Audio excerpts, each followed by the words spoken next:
bienvenue dans notre toute première vidéo pour comprendre ensemble les glucides que l'on retrouve dans les sirops de nourrissement. Nous vous remercions pour toutes les questions que vous nous avez posées et auxquelles nous allons répondre dans cet entretien. Voici vos questions. Quels sont les glucides essentiels pour l'abeille? Quels sont les glucides néfastes? Comment choisir un sirop de nourrissement de qualité?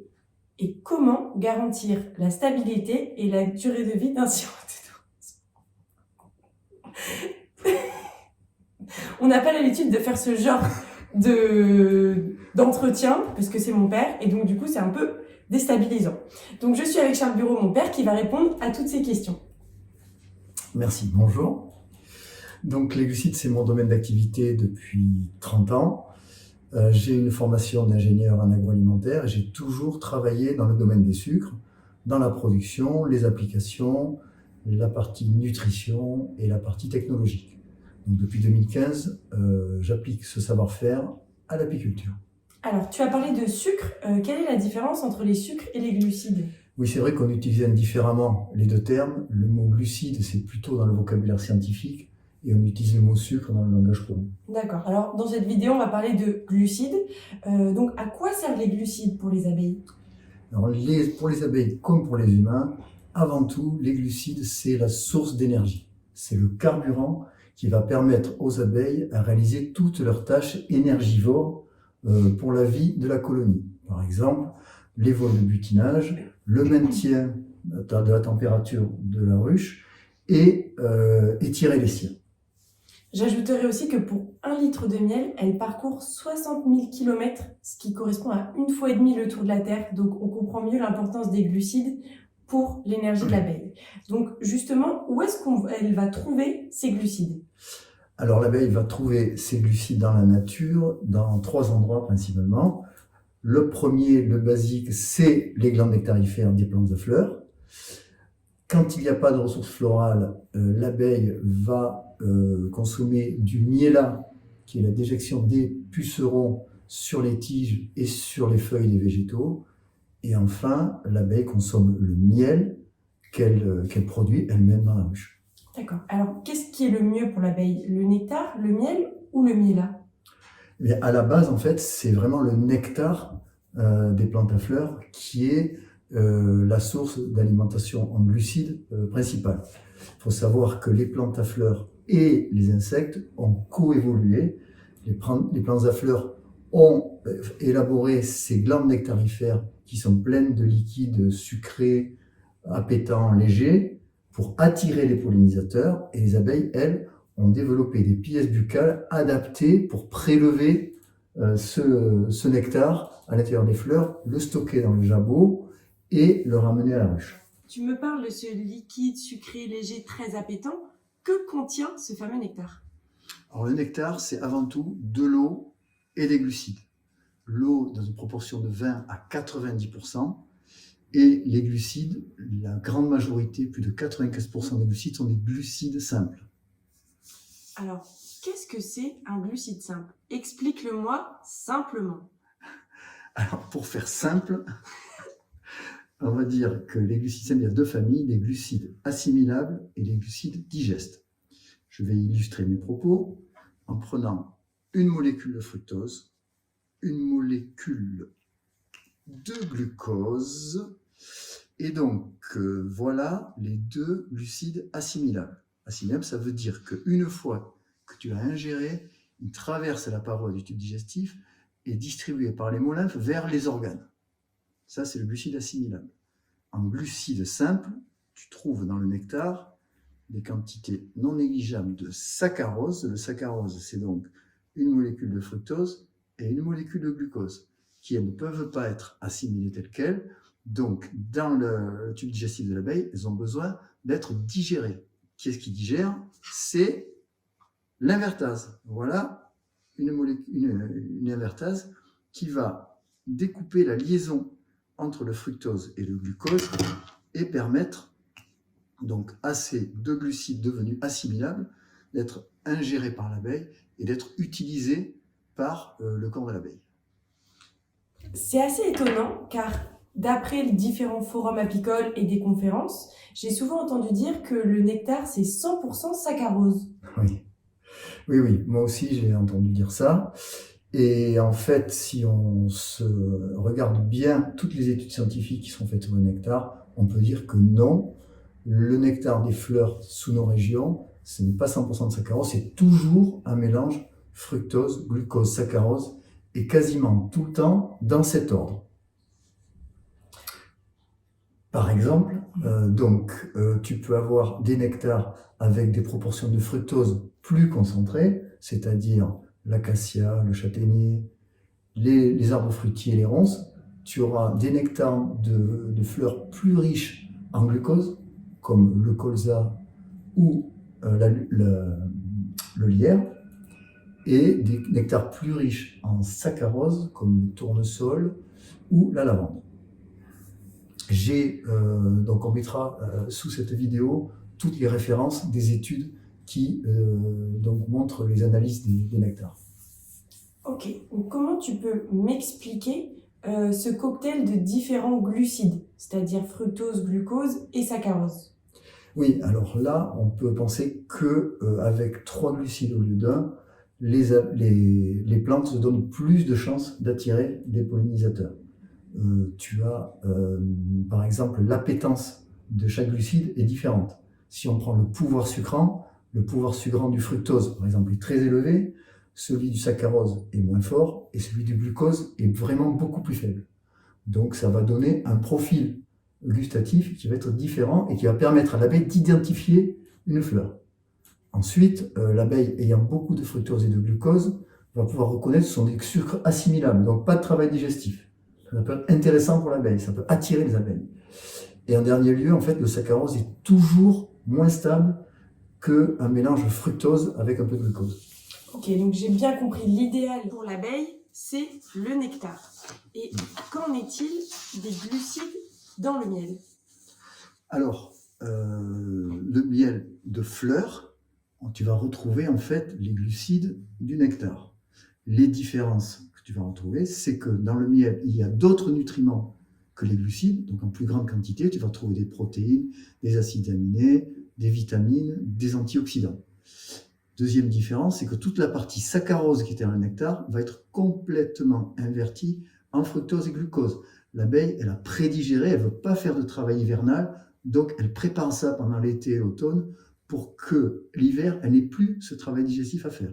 Donc plus de saccharose. Et la troisième différence, c'est la concentration. Le miel est beaucoup plus concentré que le nectar. Pourquoi l'abeille concentre le miel? Eh bien, pour le rendre plus stable, parce qu'il faut le garder des longs mois, donc il ne faut pas qu'il y ait de développement de micro-organismes. Donc c'est plus concentré. Le problème, quand tu as des glucides très concentrés, ce sont les risques de cristallisation. Et la cristallisation, ça pose vraiment beaucoup de problèmes, parce qu'une fois qu'un sucre est cristallisé, pour le remettre en solution, parce que l'abeille, on l'a vu, elle a sa langue, ses pièces buccales, qui ne peuvent pas rompre les cristaux, donc elle est obligée de le redissoudre avec la salive, et c'est très difficile pour elle de l'ingérer, c'est un travail supplémentaire. Et qu'en est-il des glucides du miela? Alors, le miela, on a parlé de cristallisation, et c'est un bon exemple, c'est que dans le miela, tu vas trouver beaucoup d'autres glucides que les 3 dont on a parlé, et notamment le mélésitose, qui est un glucide qui est particulièrement présent dans certaines contrées forestières. En Allemagne, en Autriche, en Suisse, les apiculteurs n'aiment pas du tout hiverner sur des grosses quantités de miela, parce que ce fameux mélésitose, dès qu'on dépasse certaines concentrations, il va avoir tendance à cristalliser. Le deuxième problème du miela, c'est la forte teneur en matière minérale. Tu vas avoir beaucoup de potassium et de magnésium, par exemple, jusqu'à 10 fois plus que dans le nectar. Et ces grosses teneurs en matière minérale vont affecter le tube digestif, peuvent entraîner des diarrhées et des problèmes d'hivernage. Merci pour ce tour d'horizon sur le nectar, le miel et le miela. Et quel est le rôle des glucides dans le métabolisme de l'abeille? Donc, là je reviens à la notion de glucides assimilables. Donc, vous vous rappelez, le saccharose, lui, il n'a aucun rôle. Il va nécessairement être transformé en fructose et glucose pour avoir un rôle pour l'abeille. Donc, ces fructose et ce glucose, le glucose, c'est le carburant universel de toutes les fonctions de l'abeille. tu vas le retrouver en fait dans tous les organes et il va être là pour toutes les fonctions vitales, sur l'influx nerveux, sur le travail musculaire, sur la digestion, sur la ponte. Donc tu auras toujours du glucose qui sera mis en œuvre. C'est vraiment le carburant général. Le fructose, lui, est vraiment plus dédié aux gros besoins énergétiques. Par exemple, quand l'abeille étire ses cires, eh bien, le fructose va être largement utilisé. Par exemple, il faut savoir qu'il faut 7 kg de glucides pour faire 1 kg de cire. Le deuxième avantage, la deuxième propriété du fructose, c'est qu'il va servir à faire les réserves. Donc, il va être stocké dans les matières grasses, dans les corps gras de l'abeille. Et à ce sujet, je pense toujours à Fernand Durand, qui me disait, quand je donne du fructose à mes abeilles, elles sont bien grasses, elles brillent. Alors, en l'absence du coup de ces sources d'approvisionnement dans l'environnement, donc miel, nectar ou miella, l'apiculteur va être amené à nourrir ses colonies avec des sirops de nourrissement. Donc, quelle est la composition d'un sirop de nourrissement de qualité ? Eh bien, dans le sirop de nourrissement de qualité, donc, il faut se rapprocher de ce qui se passe dans la fleur, c'est-à-dire une majorité de glucides simples. José Artus, qui est l'éleveur de rennes bien connu, dit toujours que c'est dans le miel d'acacia que l'abeille va retrouver la meilleure proportion de glucides. Donc, plus généralement, je dirais qu'il faut une majorité de glucides assimilables pour éviter le travail digestif, on en a parlé, donc on va dire 85%, c'est bien. Dans ces glucides assimilables, une majorité de fructose au dépend du glucose, parce que le glucose, il ne faut pas oublier que c'est le sucre qui cristallise en premier. Donc, je conseille d'avoir une quantité de glucose sur l'ensemble des glucides inférieure à 28%. Et bien sûr, une proportion modérée de saccharose, donc de 1 à 15%. Ok, donc pour la composition, c'est bien noté, majoritairement des glucides assimilables, fructose, glucose, et en moindre proportion, saccharose. Est-ce qu'il y a des glucides qui sont néfastes pour les abeilles ? Alors, en glucides néfastes, je dirais qu'il y a 2 familles de glucides néfastes. On en a parlé au sujet du miella, ce sont les glucides complexes. Ces glucides complexes,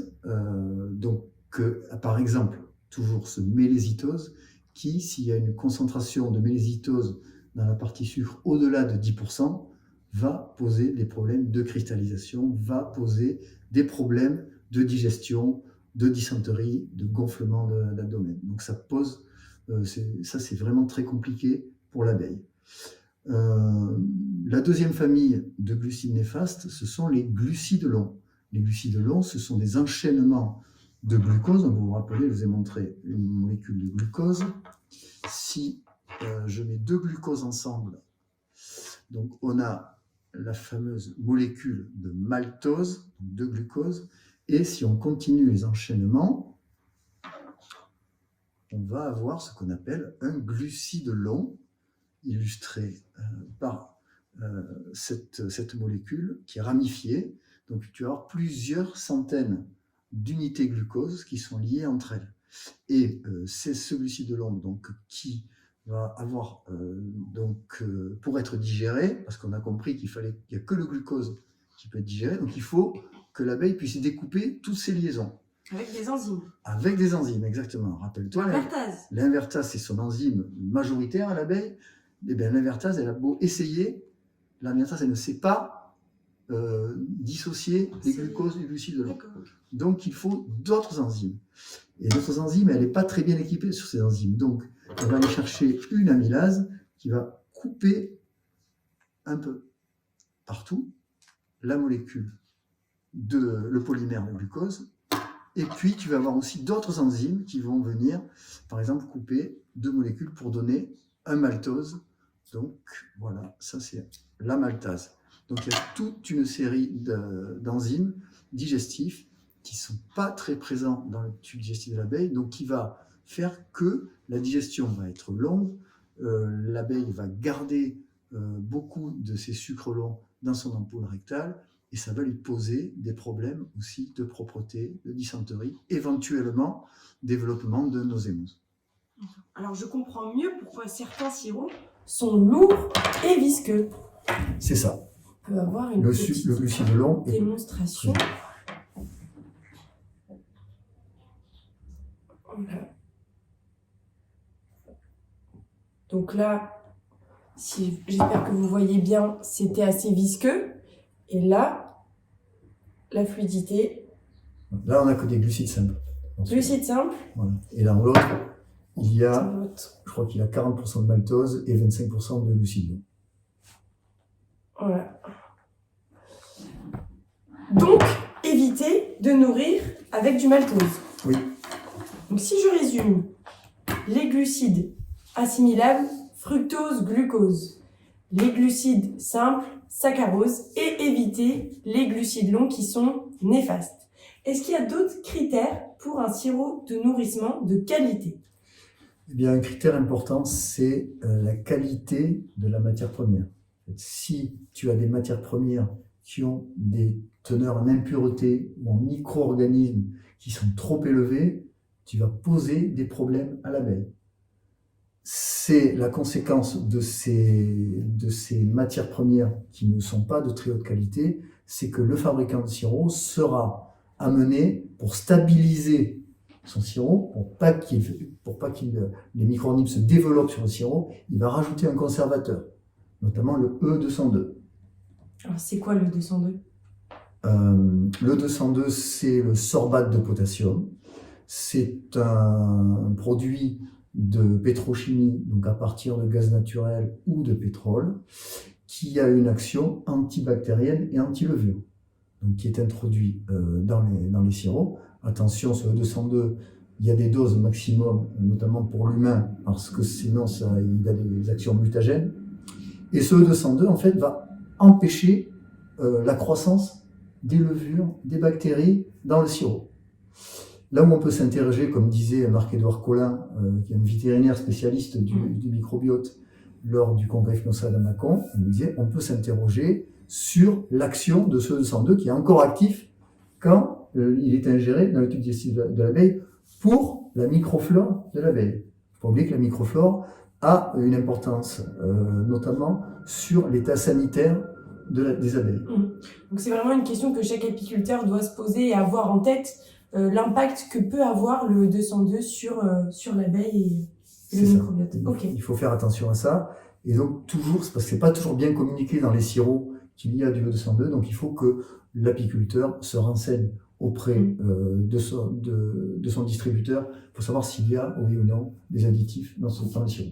Donc là, tu me parles de E202. Comment garantir la stabilité et la durée de vie d'un sirop naturellement, sans ajouter de conservateurs type E202? Oui.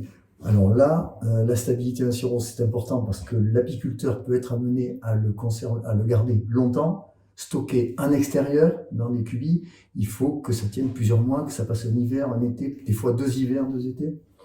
Donc, il y a besoin, l'apiculteur, il veut que son sirop soit stable physiquement, qu'il n'y ait pas de problème de cristallisation au froid, et qu'il soit stable microbiologiquement. C'est-à-dire qu'il ne faut pas qu'il y ait de fermentation, de moisissure.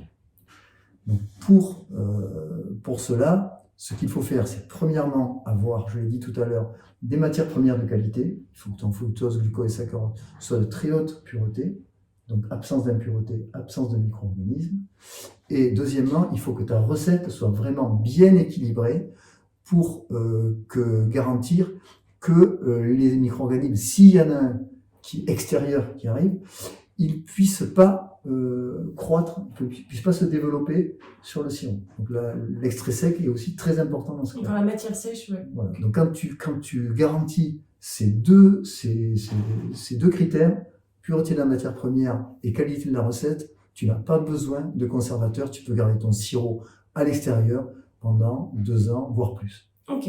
Si la qualité des matières premières est importante, on l'a bien compris, est-ce que l'origine des matières premières, que ce soit céréales, betteraves, canne à sucre, a un impact sur le sirop de nourrissement? Alors ça, c'est une question qu'on m'a souvent posée depuis le début que je m'intéresse à l'apiculture. Et c'est un des premiers travaux que j'ai réalisés, c'est-à-dire que on a expérimenté plusieurs fois une même recette de sirop, donc donnée à des ruches, avec une recette sur des matières 100% betterave, 100% céréales et 100% fruits. Et le résultat, c'est qu'on n'a jamais rencontré de différence significative. Donc, dans la mesure où, encore une fois, je répète, la recette, on était sur des recettes avec des glucides simples essentiellement et des matières premières de qualité. Donc voilà. On est toujours sur la pureté des matières premières et la composition. Voilà. Alors par contre, j'ai une réserve sur la canne à sucre. La canne à sucre, c'est un sucre. Dans sa production, il y a toujours plus d'impuretés et plus de micro-organismes. Et donc, il faut être prudent. L'utilisation de sirop de nourrissement à base de canne à sucre, d'ailleurs, ce n'est pas autorisé dans certains pays comme la Grèce pour l'apiculture. D'accord. Eh bien, merci beaucoup pour toutes les réponses à ces questions. J'espère que nous avons répondu comme il fallait à vos questions. Surtout, n'hésitez pas en commentaire à nous poser d'autres questions. S'il y a des choses sur lesquelles on n'a pas été précise, surtout n'hésitez pas. Et nous aussi, on a des questions. Voilà. Est-ce que vous faites attention à la composition de votre sirop? Est-ce que vous regardez bien s'il y a des conservateurs? Est-ce que vous regardez bien quels glucides il y a? Et par exemple, est-ce que vous le goûtez aussi? Parce que beaucoup de nos apiculteurs le goûtent. Et c'est vrai que c'est quand même un test infaillible pour savoir si ça plaira à vos abeilles. Un sirop appétant, fluide. Donc voilà, merci et n'hésitez pas à liker et partager cette vidéo. Merci, au revoir.